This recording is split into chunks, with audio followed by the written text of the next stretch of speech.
Bonjour tout le monde.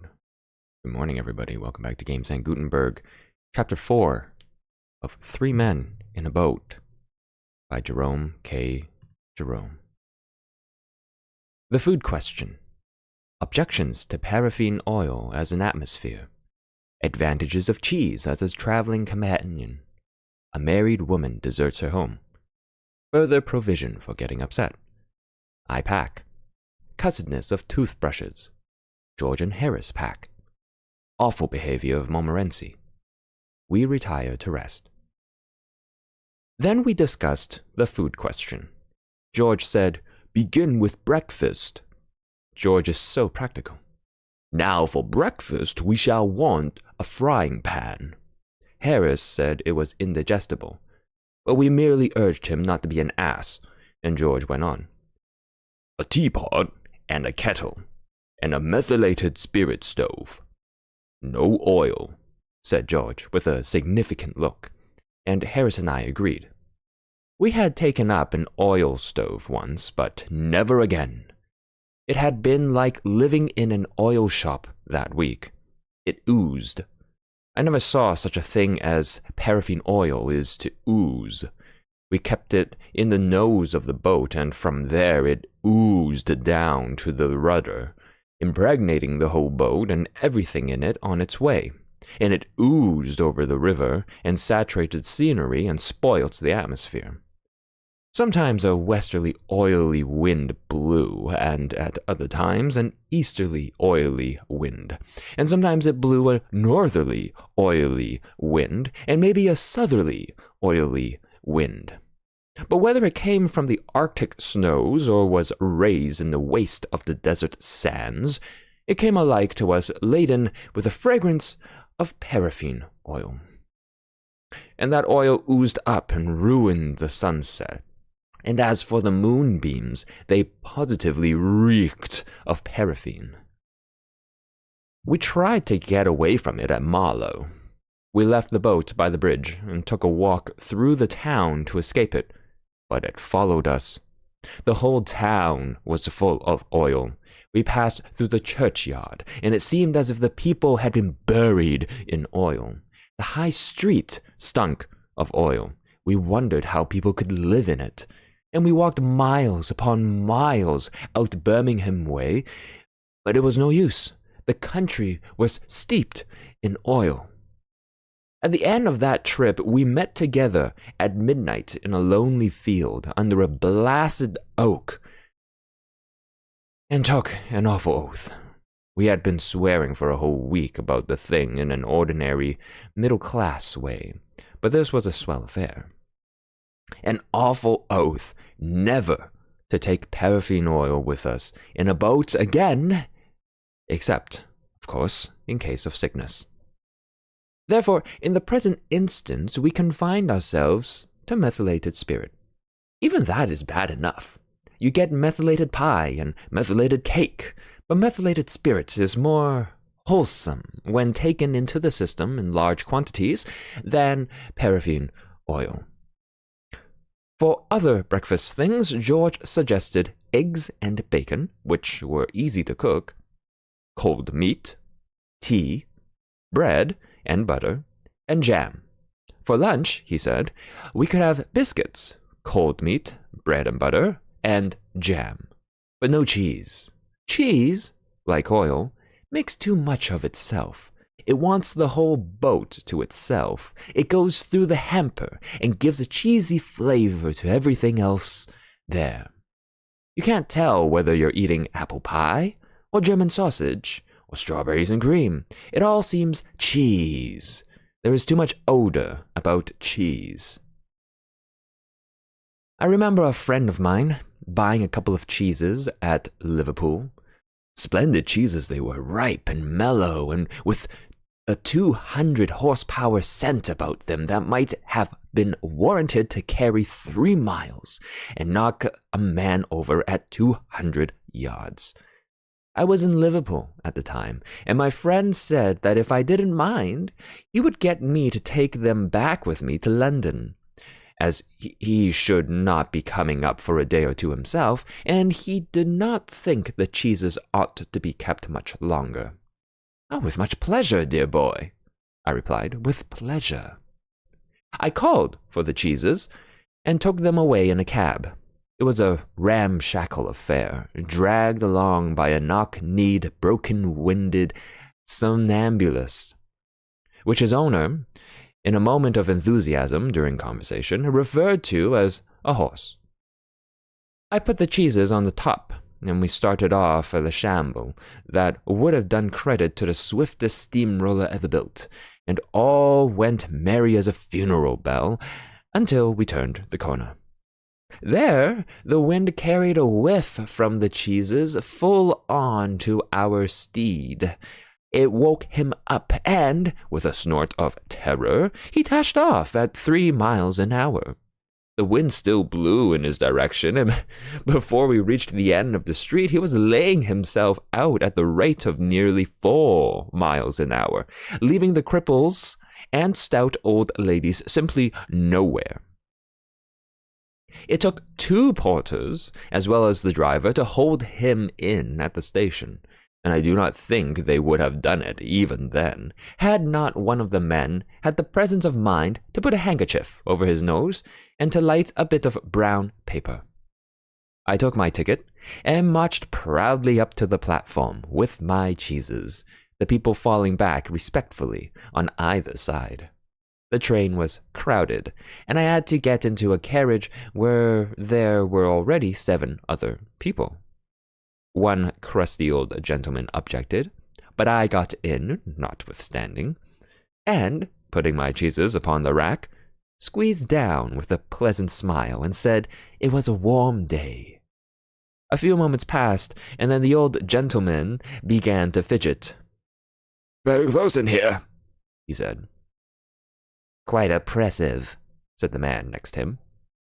And then they both began sniffing, and at the 3rd sniff, they caught it right on the chest, and rose up without another word and went out.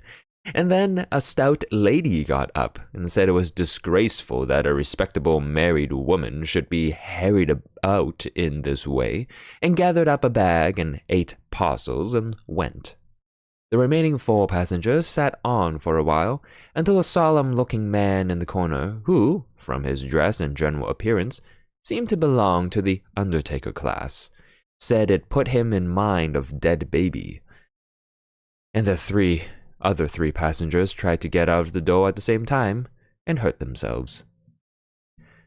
I smiled at the black gentleman and said I thought we were going to have the carriage to ourselves. And he laughed pleasantly and said that some people made such a fuss over a little thing.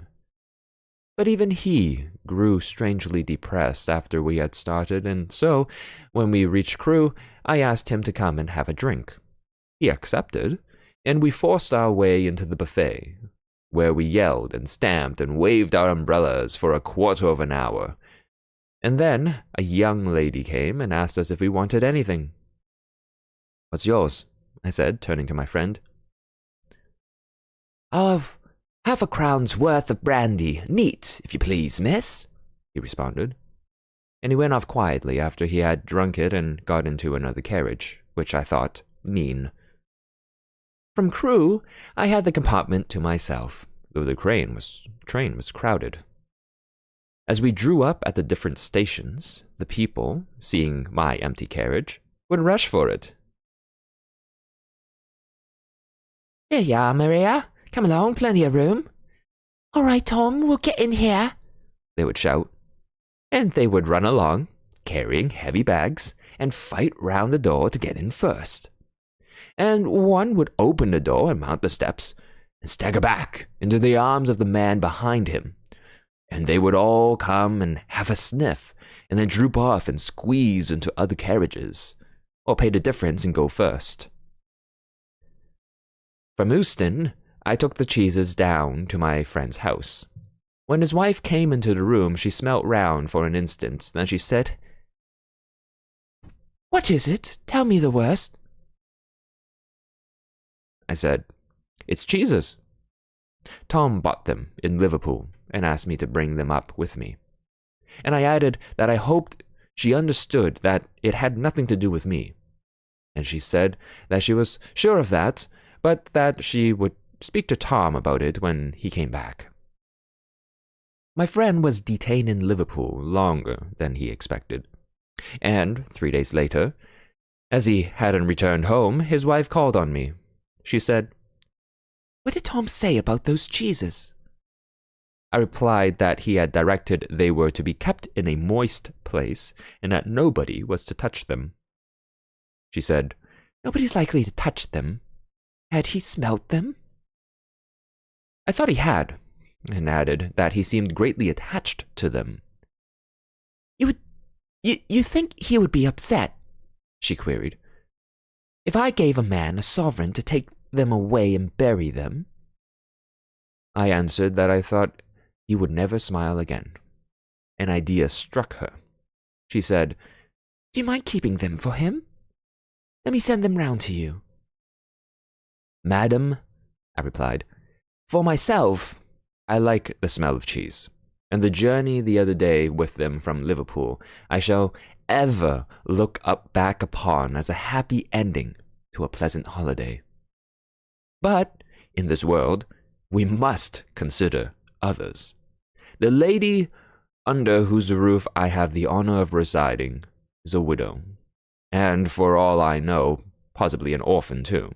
She has a strong, I may say an eloquent objection to being what she terms put upon. The presence of your husband's cheeses in her house she would, I instinctively feel, regard as a put upon, and it shall never be said that I put upon the widow and the orphan." "Very well then," said my friend's wife, rising. "All I have to say is that I shall take the children and go to an hotel until those cheeses are eaten. I decline to live any longer in the same house with them." She kept her word, leaving the place in charge of the charwoman who, when asked if she could stand the smell, replied, "What smell?" And who, when taken close to the cheeses and told to sniff hard, said she could detect a faint odor of melons. It was argued from this that little injury could result to the woman from the atmosphere, and she was left. The hotel bill came to 15 guineas, and my friend, after reckoning everything up, found that the cheeses had cost him 8 and 6 a pound. He said he dearly loved a bit of cheese, but it was beyond his means, so he determined to get rid of them. He threw them into the canal, but had to fish them out again, as the bargeman complained. Then he said it made them feel quite faint, and after that, he took them one dark night and left them in the parish mortuary, where the coroner discovered them and made a fearful fuss. He said it was a plot to deprive him of his living by waking up the corpses. My friend got rid of them, at last, by taking them down to a seaside town and burying them on the beach. It gained the place quite a reputation. Visitors said they had never noticed how strong the air was, and weak-chested and consumptive people used to throng there for years afterwards. Fond as I am of cheese, however, I hold that George was right in declining to take any. "We shan't want any tea," said George. Harris's face fell at this. "But we'll have a good round, square, slap-up meal at 7. Dinner, tea, and supper combined." Harris grew more cheerful. George suggested meat and fruit pies, cold meat, tomatoes, fruit, and green stuff. For drink, he took some wonderful sticky concoction of Harris's, which you mixed with water and called lemonade, plenty of tea, and a bottle of whiskey, in case, as George said, we got upset.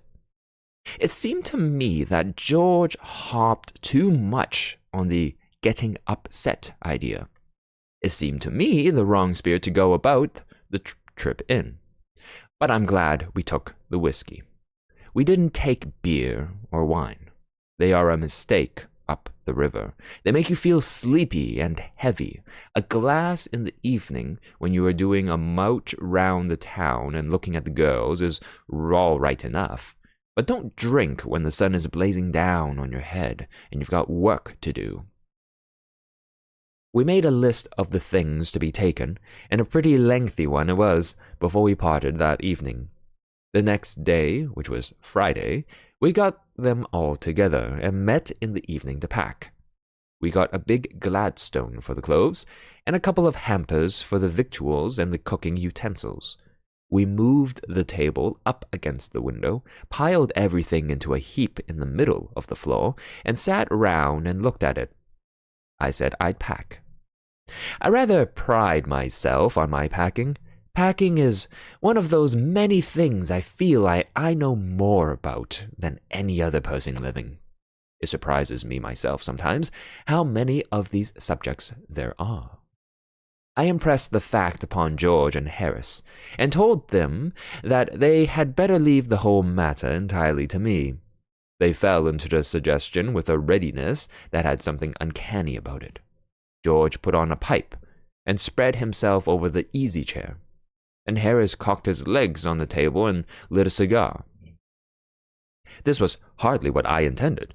What I had meant, of course, was that I should boss the job, and that Harris and George should potter about under my directions, I pushing them aside every now and then with, "Oh, you!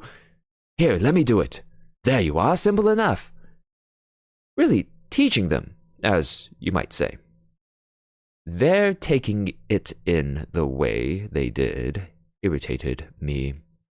There is nothing does irritate me more than seeing other people sitting about doing nothing when I'm working. I lived with a man once who used to make me mad that way. He would loll on the sofa and watch me doing things by the hour together, following me round the room with his eyes wherever I went.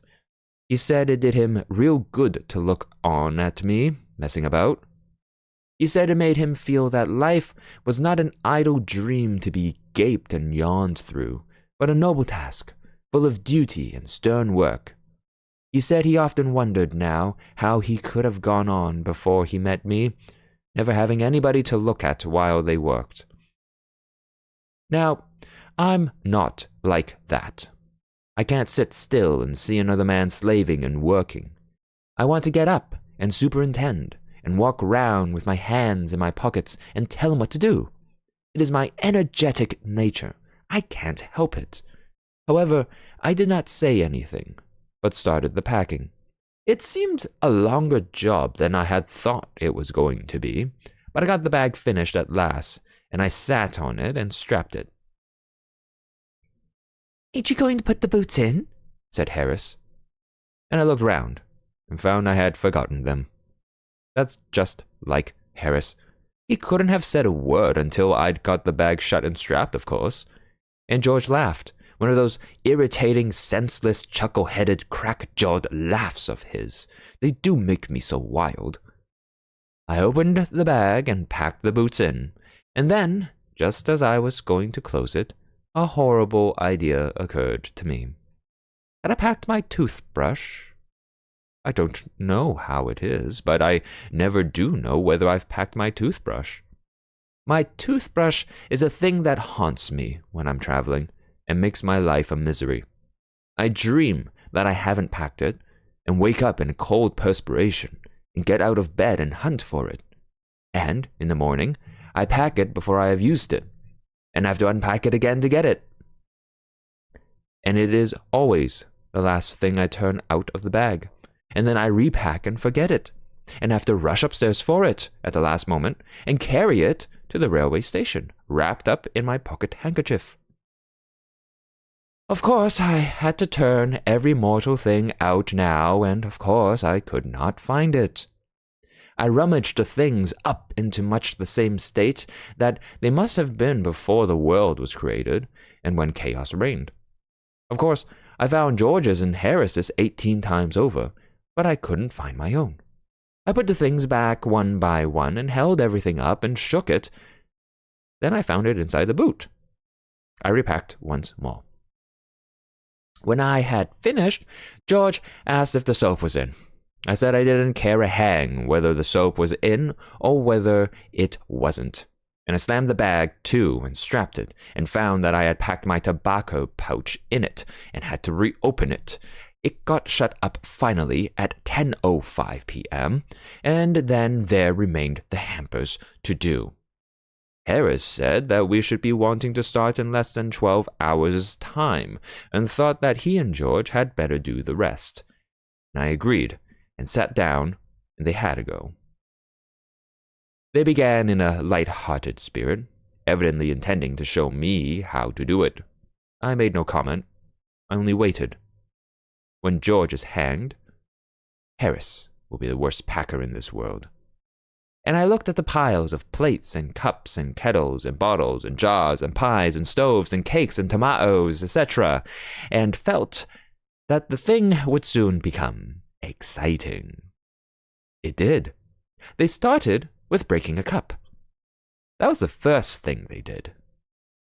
They did that just to show you what they could do and to get you interested. Then Harris packed the strawberry jam on top of a tomato and squashed it. And they had to pick out the tomato with a teaspoon. And then it was George's turn, and he trod on the butter. I didn't say anything, but I came over and sat on the edge of the table and watched them. It irritated them more than anything I could have said. I felt that. It made them nervous and excited. And they stepped on things and put things behind them and then couldn't find them when they wanted them. And they packed the pies at the bottom and put heavy things on top and smashed the pies in. They upset salt over everything. And as for the butter, I never saw two men do more with 1 and 2 pence worth of butter in my whole life than they did. After George had got it off his slipper, they tried to put it in the kettle. It wouldn't go in, and what was in wouldn't come out. They did scrape it out at last and put it down on a chair, and Harris sat on it, and it stuck to him, and they went looking for it all over the room. "I'll take my oath I put it down on that chair," said George, staring at the empty seat. I saw you do it myself not a minute ago, said Harris. Then they started round the room, looking again for it, and then they met again in the center and stared at one another. "Most extraordinary thing I ever heard of," said George. "So mysterious," said Harris. Then George got round at the back of Harris and saw it. "Why, here it is all the time!" he exclaimed indignantly. "Where?" cried Harris, spinning round. "Stand still, can't you?" roared George, flying after him. And they got it off and packed it in the teapot. Montmorency was in it all, of course. Montmorency's ambition in life is to get in the way and be sworn at. If he can squirm in anywhere where he particularly is not wanted and be a perfect nuisance and make people mad and have things thrown at his head, then he feels his day has not been wasted. To get somebody to stumble over him and curse him steadily for an hour is his highest aim and object. And when he has succeeded in accomplishing this, his conceit becomes quite unbearable. He came and sat down on things, just when they were wanted to be packed, and he labored under the fixed belief that whenever Harris or George reached out their hand for anything, it was his cold, damp nose that they wanted. He put his leg into the jam, and he worried the teaspoons, and he pretended that the lemons were rats, and got into the hamper and killed 3 of them before Harris could land him with a frying pan. Harris said I encouraged him. I didn't encourage him. A dog like that don't want any encouragement. It's the natural, original sin that is born in him that makes him do things like that. The packing was done at 12:50, and Harris sat on the big hamper and said he hoped nothing would be found broken. George said that if anything was broken, it was broken, which reflection seemed to comfort him. He also said he was ready for bed. We were all ready for bed. Harris was to sleep with us that night, and we went upstairs. We tossed for beds, and Harris was to sleep with me. He said, "Do you prefer the inside or the outside, Jay?" I said I generally preferred to sleep inside a bed. Harris said it was old. George said, "What time shall I wake you, fellows?" Harris said, 7. I said, no, 6, because I wanted to write some letters. Harris and I had a bit of a row over it, but at last we split the difference and said 6:30. "Wake us at 6:30, George," we said. George made no answer, and we found, on going over, that he had been asleep for some time. So we placed the bath where he could tumble into it on getting out in the morning, and went to bed ourselves. End of Chapter 4 of 3 Men in a Boat by Jerome K. Jerome. Thank you for joining.